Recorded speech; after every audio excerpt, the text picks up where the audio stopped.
our show that is called Real Shame. It's a show where we watch movies from our movie list shame or movie blind spots. I'm Adam. I'm Andy.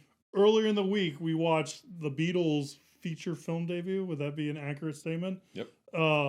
Named after one of their songs called A Hard Day's Night. Andy over here decided to pair that with another movie. And what movie is that? In February 1964, a group of high school guys and gals travel to New York City to try and meet the Beatles, which is the title of one of their albums. And failing that, at least see them on the Ed Sullivan Show in another Beatles title, I Wanna Hold Your Hand. So I Wanna Hold Your Hand was directed by Robert or Bob Zemeckis. Of course, Robert Zemeckis, probably best known for things like the Back to the Future trilogy, Forrest Gump, Who Framed Roger Rabbit, Castaway, and on and on. We've done a couple of his movies here. Christmas Carol. We did Christmas Carol. We did Polar Express. Yeah, Polar Express. Yep. Both Bob Zemeckis. Both Bob Zemeckis movies. Is that all we've done? I don't know if we've done any more. Yeah, I think I know we did Joe Dante because he did The Howling. Yeah. Because I sometimes think of Joe Dante and Robert Zemeckis kind of overlapping, although they're not the same person. So, I Want to Hold Your Hand is written by Robert Zemeckis and Bob Gale. Robert Zemeckis and Bob Gale have written a lot of things. Back to the Future. Yeah, I've written, exactly, the Back to the Future trilogy and other things that they have worked on together, so they have a good working relationship. It stars Nancy Allen as Pam Mitchell. Nancy Allen was in some Brian De Palma films. She was in Carrie before this, and she's in, I know, Blowout and Home Movies, but she's also in RoboCop. That's right. She's Murphy's partner in that. She's in RoboCop 1, 2, and 3. Short hair, right? She has short hair in that movie, and she has not done anything in a while. I think she's basically retired. This movie also stars Teresa Saldana as Grace Corrigan. I love Teresa Saldana. I don't feel like she ever blew up like she should have. I think she's great in this movie. She is in Raging Bull. She plays Joe Pesci's wife in that, and she's on the TV show The Commission. She had a steady career, but she just was never a huge star. Mark McClure plays Larry Dubois. Mark McClure in 1978 played Jimmy Olsen in the original Superman movie with Christopher Reeve. And Wendy Jo Sperber plays Rosie Petrovsky. And you've seen Mark McClure and Wendy Jo Sperber in Back to the Future because she's Marty McFly's brother and sister in that movie. Bobby DiCiccio, I think is how you say his name, plays Tony Smirko. Susan Kendall Newman plays Janice Goldman. And Newman, last name, same as Paul Newman. She's Paul Newman's daughter. Oh. And I think this is like the only movie she ever did. She never really was a big actress. But she did do this movie. So she is Paul Newman's daughter. Eddie Deason plays Ringo Klaus. He used to be Richard Klaus, but he changed his name to Ringo, just like Richard Stark. He changed his name to Ringo Stark. And you remember him in the Polar Express. Yeah. Or his voice, at least, right? I do remember his voice in the Polar Express. Will Jordan plays Ed Sullivan. Will Jordan was well known for doing an Ed Sullivan impersonation, so they got him to do Ed Sullivan in this movie. And was he under a bunch of makeup? Yeah, he was. Yeah. And if you look at his filmography, he played he played Ed Sullivan his ton. Yeah, like in the Doors movie, he's Ed Sullivan. In this movie, he's Ed Sullivan. So anytime they needed an Ed Sullivan impersonator, they got him. Although I don't think he does it in Pulp Fiction, but I could be wrong. I probably need to fact check that. It might be him in Pulp Fiction, but I don't think it is. I think it may be somebody else. Anyway, maybe I'm wrong, maybe I'm right. I don't know. We'll find out. And then finally, this movie has national treasure himself, Dick Miller, as Sergeant Brenner. Dick Miller is in like every movie that Joe Dante ever made, pretty much, I think. So speaking of Joe Dante, is that why you get him confused? I think so, yeah. But Dick Miller, he's in a ton of movies and has a face that is instantly recognizable, even if you don't remember his name. But this is a movie that I've actually seen one time before because it was released. I'm going to skip ahead and say it was released by Criterion on Blu-ray in 2019. And I'd always been curious about this film, so I bought it sight unseen, and I watched it back then. So I have seen this film before, once. It's my second viewing.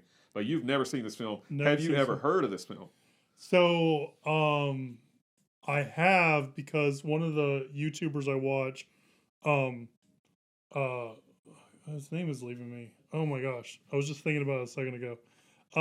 Did like a Zemeckis deep dive, and he talked about a lot of his movies, and he went through this one really fast. So I have heard of it, but when it was on the list, I was like, okay, we're going to do another Beatles kind of movie. Like, I thought it was going to be like Help or A Hard Day's Night. Like, I didn't realize it was fictional until the movie was starting, I was like, okay, wait, I now I know where we are and what we're watching and all that kind of stuff. So Well, and I forgot to mention, this is Robert Zemeckis' film debut. yeah, This is his directorial debut. yeah. Apparently, like Spielberg produced it, Hmm. and I think it was Universal was the people putting it out, and they really didn't want to put it out. It was either Universal or Warner Brothers Yeah. because they have like a no first time directors clause because of oh, I forgot they said who the director was, but he was a well known director. Kind of screwed him over, Just and messed it up. Steven Spielberg was like, well, if you don't like it, if it's not turning out well, I'll step in and do it. Yep. And so they're like, how can we lose? We have either a genius, Bob Zemeckis, directing us, or we'll have another genius Steven Spielberg directing, jump in and save it. So win-win for them. Yep. So I read that trivia after watching the movie, of course. So I didn't know a whole lot about this movie, other than, kind of knew bits and pieces, knew it was in Robert Zemeckis' CV and all that kind of stuff. So I actually went into it pretty blind, not knowing a whole lot about it. And I really like this movie. I feel like it's like slept on because I feel like the magic that Robert Zemeckis brings to like the Back to the Future movies, and it's interesting. Like you see him kind of dabble in ways of joining fiction with reality, especially like later on in his career with Forrest Gump, or even like he can take it to the extreme with like Who Framed Roger Rabbit, where they're drawing on live action plays and all this kind of stuff. Like he's really interested in like pushing the boundaries and technology forward and trying to, make fiction almost merge with reality and stuff like that. And you can see him doing this movie where he's using like clips from the Ed Sullivan show when the Beatles are playing, because at this point, John Lennon's already been murdered and No, not yet. oh really? He's still alive. He was killed in 1980. Oh well, Yeah. I didn't. That shows you how much I know. Okay, well they're much older than they are there. Yeah, I can say that's accurate, right? Yeah. Probably look a lot different, Yeah. but they're obscured with like screens playing the show and all that kind of stuff. Like I like how that stuff is done, but not only is it like technically interesting on that aspect, I really like the story. So I just really think it's really good. And what I think I was saying at the beginning is I just feel like it's really slept on, because I feel like being a movie fan that I am, I should have heard about this movie long before like the last 2 years when I first heard about it, because I really do think it's a good movie. I do find some of the girls annoying at times because they're all in. There's a lot of shrieking. There's a lot of shrieking. Beatlemania. Some of the girls are just like so in love that they're making asinine choices and all that. But who knows? Maybe that stuff like that kind of happened. But minus like some of the girls were annoying at some point. I just really enjoyed the movie. I thought it was really good. So I'm glad we watched it. I don't really have like a lot of negative to say about it. So you said you've seen it once before when it came out. So what did you think about it when you watched it when Criterion first dropped it, and what do you think about it now during this rewatch? Yeah, I remember hearing about this movie a long time ago. I'm pretty sure I read about it in Leonard Maltin's movie and video guide a long time ago when I was much younger. And I thought, oh, that's interesting. I'd love to see that. And I never saw it in any video store that I ever went to. I never, had the chance to rent I wonder it. if it like had like it was hard to get rights because of the Beatles music, or I don't know, but I do know reading about it afterwards. Now, it didn't make money. I think it lost money. It was a flop at the box office. So I think that it just didn't perform. So I don't know. Maybe nobody cared about it. I mean, I'm fairly certain it had a VHS release at some point and probably a DVD. But it wasn't until Criterion put it out in 2019, I thought, oh, that's that movie that I remember reading about all those years ago. And so, I bought it, sight unseen. I'd never seen it before, but I wanted to see it. And I watched it, and it was like, it's okay. I just was kind of underwhelmed. But this is what I was saying at the end of the last episode when you were talking about Everything Everywhere All at Once. You've warmed to it. What a difference a year or two makes, because watching the movie now, I love this movie too. Yeah, this movie. I think, and I'm glad to hear you say that you really enjoyed it, because I don't know what frame of mind I was in when I watched it the first time, but watching it this time, I love it. I mean, I really eat this movie up. I think it's great. I mean, I think Wendy Jo Sperber is more annoying. I think occasionally, I didn't really get annoyed by the other girls. To me, the most annoying character Ed is Deason? Eddie Deason. Of Yeah, course it is. I don't really like Eddie Deason that much in this movie, but thankfully he's not a huge part of this movie. The girls take much more Yeah. center stage than he does. He is in a few little parts with Wendy Jo Sperber, but he gets on my nerves the most. But everybody else, I'm pretty much fine with. Again, maybe Wendy Jo Sperber is a little too much at times, but as I said, I really, really like Teresa Saldana's character. And I love this movie's just a lot of fun. I Yeah. love the fact that you've got, well, it's not mean spirited in the least, right? There's nothing mean about this movie. It's just these kids, they're high school kids. They love the Beatles, or at least some of them do. They're out to take a road trip to New York City from New Jersey, try and see the Beatles at their hotel, and then later on try and see them on Ed Sullivan. They all get separated, and they have these different little adventures that they go through, Yeah. but it all ties together in the end. They're all able to see Ed Sullivan, except for Teresa Saldana and Mark McClure's character, but when the They had the Beatles are done, opportunity, yeah. when they did have the opportunity, but they didn't turn it down, or they turned it down. Yeah. But after the Beatles are done, they leave the stage and they jump into the limousine that Mark McClure is driving, and they get a chance to meet him, and they drive away. And it's got a great ending. I mean, it's just the movie's just really, really wonderful. Yeah. Like I couldn't believe how much I liked this movie watching it this time. Again, I don't know if I was in a bad mood when I watched it a couple of years ago when I bought it from the Criterion, but it's like night and day. I had a completely different reaction to it this time, and I'm also glad that we chose it to watch on the show, because I'm glad to give this film another chance, because this is a film that I am going to revisit. Yeah. I think it's a great, fun movie, and I think you nailed it 100% when you say that this movie slept on. I don't know anybody that's ever heard of this movie, and I think it's great. It's a great, fun teen kind of comedy. I mean, it's great. I mean, I'm purchasing the Criterion collection of it because I'd like it. I really wish it was in 4K, but that's where we are these days. Yeah. Well, give it time. It's actually, it's in my top movies. Like I hold this movie in such high regard. I'm very happy. I don't know if I like it better than like Who Framed Roger Rabbit or Back to the Future, but I have to consider that, and that's how good this movie is. Like it is. That's awesome. I think it's like top Zemeckis. Honestly, it is. It like you said, it's slept on. It's criminal that this movie is not discussed more. In fact, it makes me want to check out some of his earlier movies.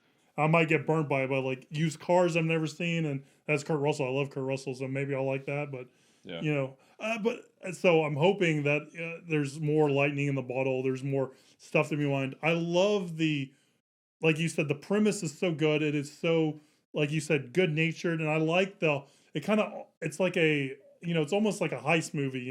It's about doing one thing in one specific period of time and all that kind of stuff, and that just works for me. And it makes me think of movies like, American Graffiti a little bit, where it kind of takes place like in like kind of one night, or like Dazed and Confused, where it kind of takes place. It just feels like perfectly executed, and it has just like the perfect amount of scope for the movie and stuff like that. So I'm with you. I'm looking forward to watching it again too.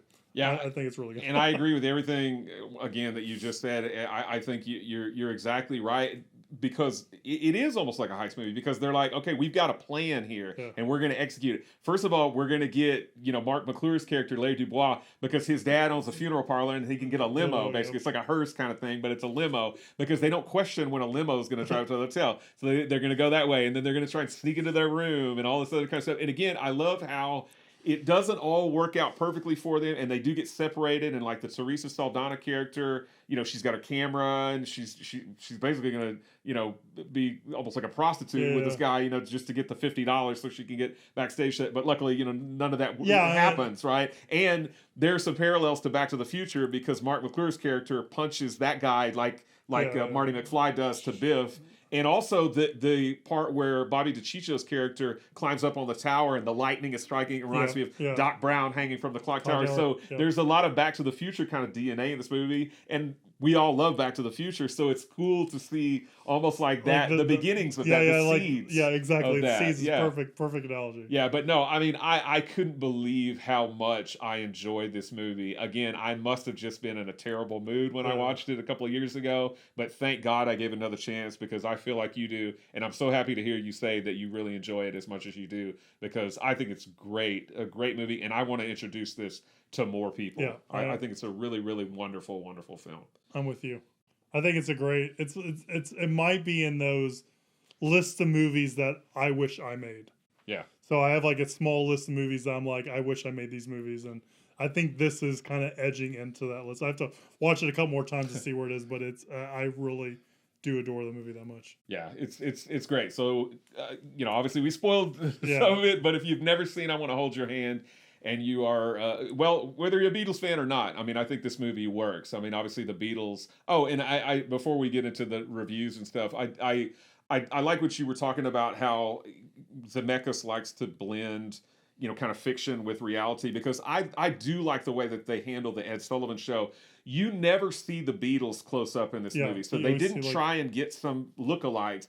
You do have some sound alikes. You hear their voices, particularly when they come into the hotel room. But when they're on the Ed Sullivan show, you see the monitors, you see the cameras that has the actual footage from the Ed Sullivan show. And down on the stage, they're blurry, but the movements are timed. When Paul does a little wiggle, you see him do the little wiggle. So it all syncs up really perfectly. I love how that's handled in the movie. And I love the fact that they didn't try and get like a guy that looks like Paul or a guy that looks like John. You just see them. You see the backs of their heads, or you see them far away, so you can't see any detail. So it doesn't really take away from the magic of it. I think that's really cool how they did that. I enjoyed that a lot. I'd say I know you're not the biggest fan of Yesterday. I like Yesterday a little bit more than you. Yeah. But if you like that movie like Yesterday, I think you're gonna like this movie even better. Yeah. Because it's kind of like it's just so cool. Yeah.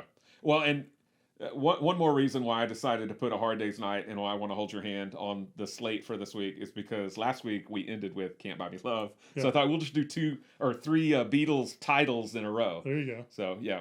That works for me. All right, so this movie is 90% fresh, and I agree with that wholeheartedly. It could be higher to me. On Rotten Tomatoes, it's 75% audience score. It did get 2 thumbs up from Siskel and Ebert. They enjoyed it, and Leonard Maltin gives it 3 out of 4 stars. Very cool. So, yeah. The other thing I noticed too, and this doesn't really pertain to this episode, but A Hard Day's Night came out the same year that Doctor Strangelove and Failsafe came out. That's true. And then what we're reviewing next week came out in the 80s. So we're kind of we're finding ourselves in similar decades for movies we're talking about. Totally. On these Wednesday episodes, we like to answer viewers' questions, and we pulled one that is pertinent to the movies that we're talking about this week. The viewer's question is, what movies do we like that are focused on a band, whether that band be real or fictional?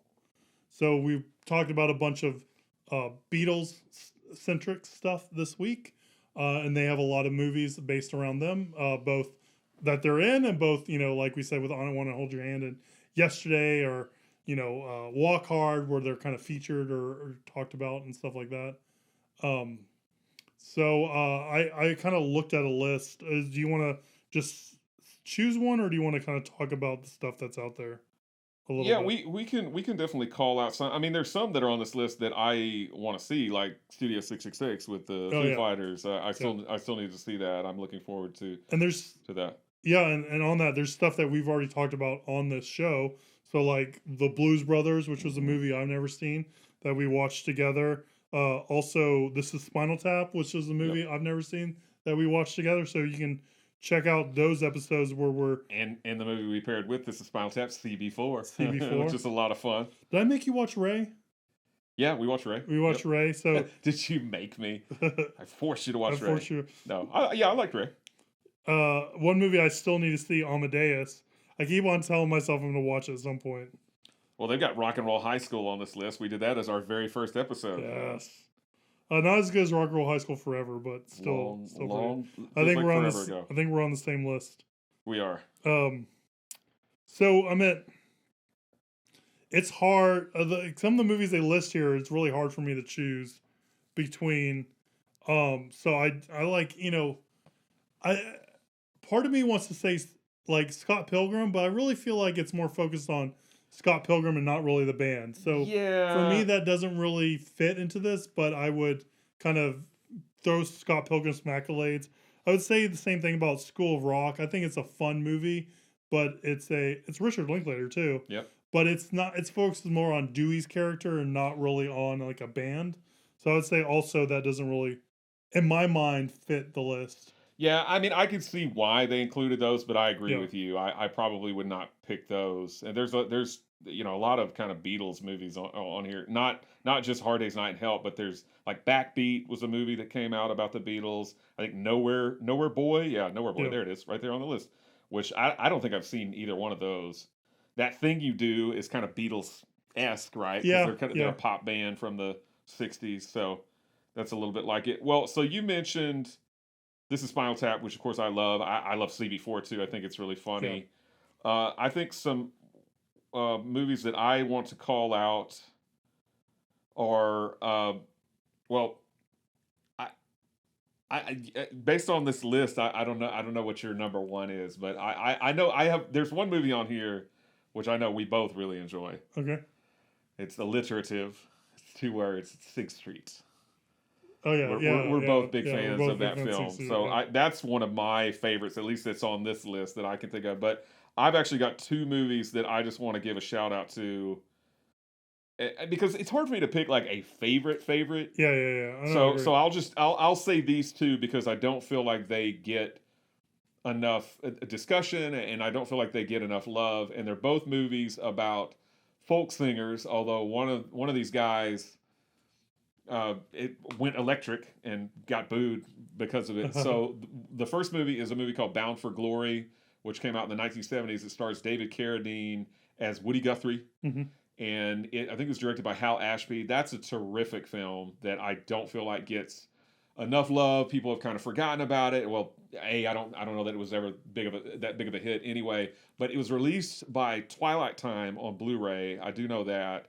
And I think that may be the only stateside North American, in other words, release on Blu-ray. And Twilight Time went out of business basically, but then they got purchased by another company, so they still put out Twilight Time Blu-rays occasionally. But I'm pretty sure that one's way out of print. So I don't know how easy it is to see Bound for Glory, but I think that's a terrific film.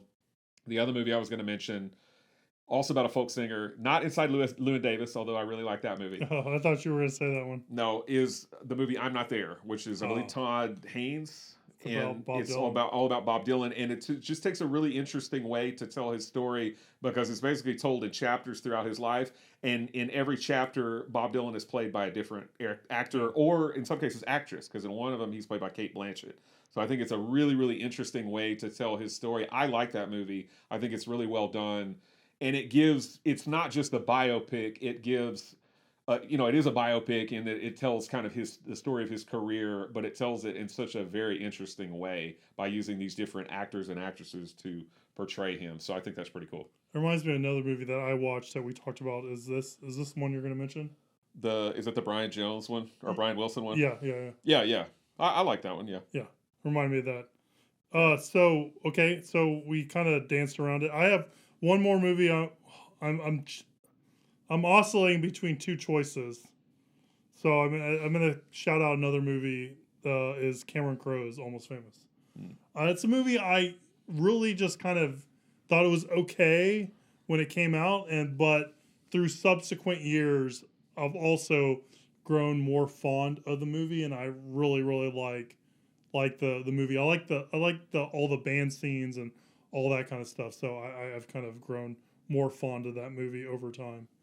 But I have a different movie I'm gonna choose as my favorite. You throw it out there. I think I'm going to stop with those folk movies that I mentioned. Those are, I mean, again, Sing Street I really like. So. Sing Street's great. Yeah. So I'm gonna give a shout out to That Thing You Do. I think that is probably my favorite one. I've watched it numerous times. I just think it's really funny. It's directed by Tom Hanks, which I don't think he directs. He's directed a whole lot of movies. But I think it's just pitch perfect. It's just really funny. It has a lot of heart. Yeah. The music's good. It just works for me on all levels.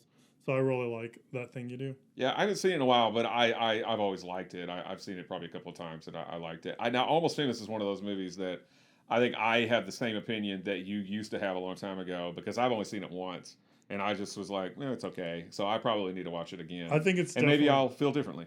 I think it's definitely worth revisiting because I've warmed up to it a whole lot. It's probably Cameron Crowe's best movie. I mean, I like a lot of the early Cameron Crowe stuff. So I like Fast Times, and I like But I he guess wrote. that's Amy He Heckerling. wrote. He Yeah, wrote it, yeah, yeah. yeah. But I like Say Anything a lot. I like Singles a lot. Okay, yeah, yeah. So I don't know. I mean, Singles is my It's, favorite Cameron Crowe movie. yeah. No, I get that. It'd be hard, even if I end up liking Almost Famous better when I revisit it. It's gonna be hard for it to beat Singles because I love Singles. True. I get that. So. I forgot about Singles. All right, so that's our favorite movies based on a band or centered around a band, whether it's real or fictional. Why don't you let us know what your favorite movies are that are like that? Spice World. The Spice World, yeah. From Justin to Kelly. Is it the Jessica, American Idol movie? Is it 8 Mile? Is it? There's a whole bunch of them out there. Is it Crossroads with Britney Spears? Who knows? Is it Coyote Ugly? She kind of wants to be a singer, not really a band. Leave a comment down below if you're watching this YouTube. We'd appreciate that. We'd like to read that. And please like, subscribe, share, do all that social media stuff with the show. It really does help spread the word, and we really do appreciate that. And stay tuned next week as we watch some movies from this guy's, Andy's List of Shame. And we'll see you soon, guys. Thank you so much. Bye.